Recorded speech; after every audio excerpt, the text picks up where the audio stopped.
Hi everyone. So in this video we are going to look at a very popular method which is called TPR.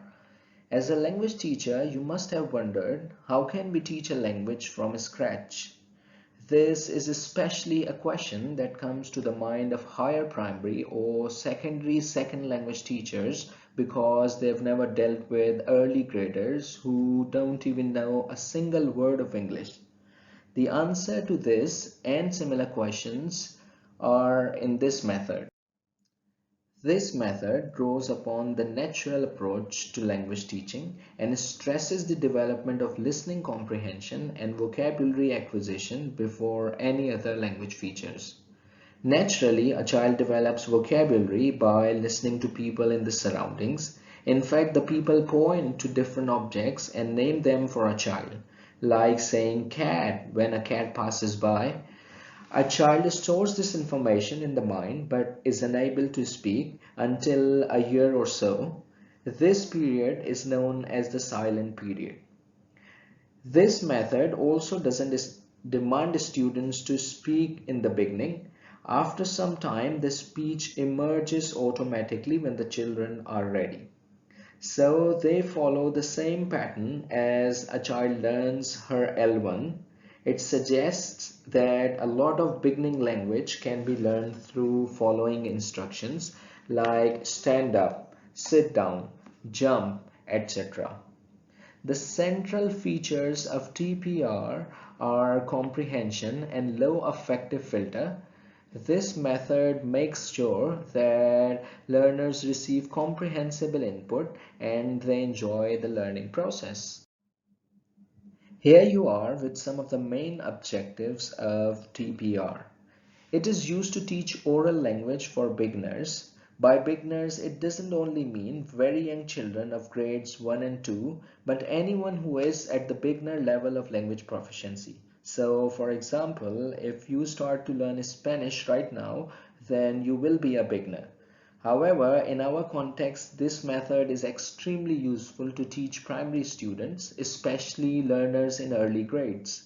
The second objective is to produce learners who are capable of communicating freely despite having low language proficiency, and we use action-based drills to attain these objectives. Now, let's try and understand how it works in the classroom.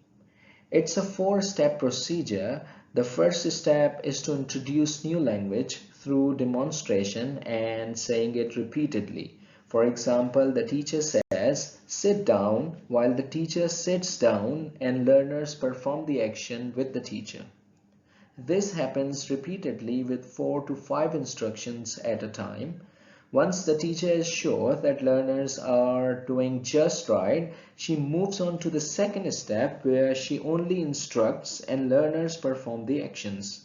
At this stage, the teacher does not perform with the students unless they are doing something wrong, which they don't, of course, because they copy each other to get it right.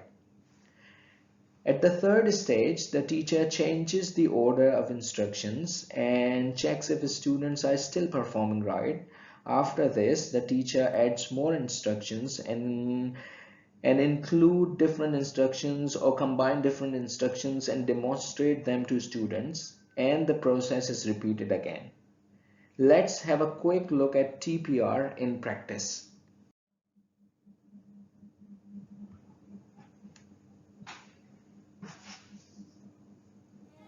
Hello. Okay, now we're going to do a little story, okay? Now, you do it with me, okay? You do it with me. Now, say hello to your mom. Hello. Say hello to your mom. Hello. You are hungry. A TPR sequence is demonstrated. The children listen and do the movements accordingly. The sentences are repeated several times. In the beginning, it's important to maintain the order. The children learn to understand the meaning of the sentences with the help of mimes, gestures and drawings on the board. Doing the movements themselves is an important memory aid. Show the plum to your mom. Your mom says, Soon, the children can make the movements on their own and in a different order. say hello to your mom. Your mom says, eek. Say hello to your mom. Your mom shows you some plums. Your mom says, eek. Eek. Okay? Say hello to your mom. You are hungry. Your mom shows you some plums. Cut open a plum. Show the plum to your mom. Your mom says, very good. Okay, you listen to the CD and you write the numbers.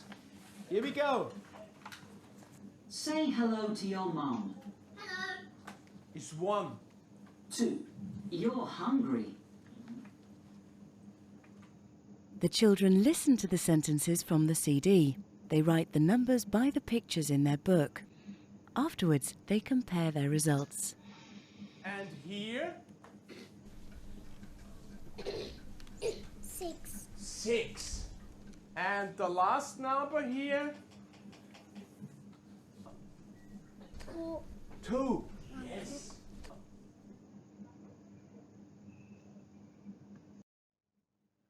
Now let's move on to the tasks to explore more about TPR.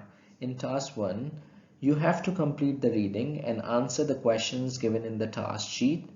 And in task 2, you have to watch a lesson demonstrating TPR in practice and respond to the questions given in the task sheet. So bye for now, and I'll see you in the next presentation.